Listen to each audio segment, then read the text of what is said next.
नमस्कार, हस्तीस कोकणी किचनमध्ये तुमचं पुन्हा एकदा मनपूर्वक स्वागत। आज आपण करणार आहोत मटार उपमा। आणि हा मटार उपमा फक्त एका माणसासाठी मी बनवणार आहे। त्याप्रमाणे साहित्य आणि प्रमाण देखील तुम्हाला दाखवणार आहे। चला तर मग आपण रेसिपीला सुरुवात करूया। तर अर्धा चमचा आपल्याला इथे साजूक तूप घ्यायचं आहे। साजूक तुपाने ह्याला चव छान येते। तुम्हाला हवं असेल तर तेल घातलं तरी चालेल। आता यामध्ये मी एक लहान वाटी रवा घालते। इथे जाडा रवा घेतलेला आहे आणि आता हा लालसर होईपर्यंत परतवत राहायचा आहे। अगदी लालसर पण होऊ देऊ नका। थोडासा रंग बदलला, सोनेरी रंग झाला की लगेच आपल्याला काढून घ्यायचा आहे।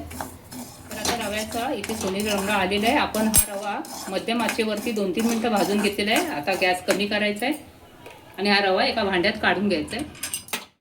आता इथे 2 मोठे चमचे तेल घ्यायचं आहे। तुम्हाला तेल तुमच्या आवडीप्रमाणे घ्या, पण तेल थोडं जास्त घेतलं ना की उपमा छान असा होतो। आता यामध्ये अर्धा चमचा मोहरी घालायची, अर्धा चमचा जिरे, अगदी चिमूटभर हिंग, किंचित आलं असं खरडवून टाकायचं आहे।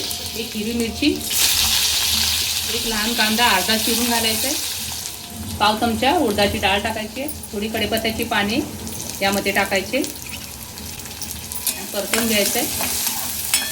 इथे मी फ्रीजमध्ये कढीपत्त्याची पाने सुकवून ठेवते, त्यामुळे तुम्हाला ही थोडी काळसर अशी वाटत आहे, पण यामध्ये सुगंध छान राहतो। तर तुमच्याकडे कधी कढीपत्त्याची पाने थोडी जास्त असतील ना तर पंख्याखाली थोडीशी सुकवून घ्या, कमीत कमी 4-5 तास तरी, आणि फ्रीजमध्ये ठेवा। छान राहतात आणि सुगंधही छान राहतो।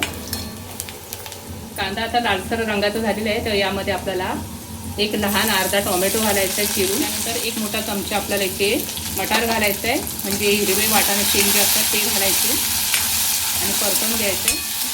गॅसची आता इथे कमी करायचे, मी सुरुवातीला मोठी केली होती। आता 5 मिनिटं आपल्याला हिरवे वाटाणे म्हणजे मटार थोडेसे शिजवून घ्यायचे।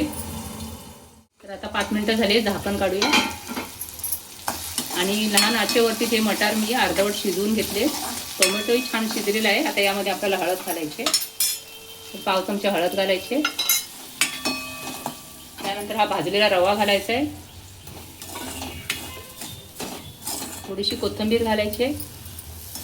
आता सर्व साहित्य अगदी एकजीव झालेले आहे, तर यामध्ये आपल्याला आता गरम पाणी घालायचं आहे।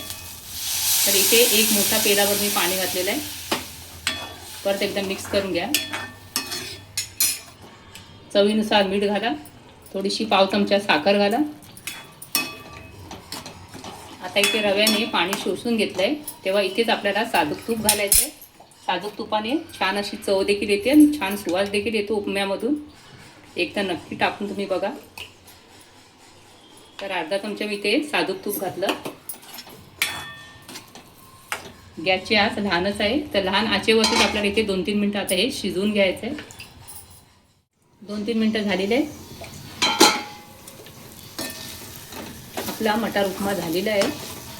मटार देखील शिजलेले आहे, हे बघा। आता एका भांड्यात आपण काढून घेऊया। तर मोकळा मोकळा मऊसूद गरम असा मटार उपमा आपला तयार आहे।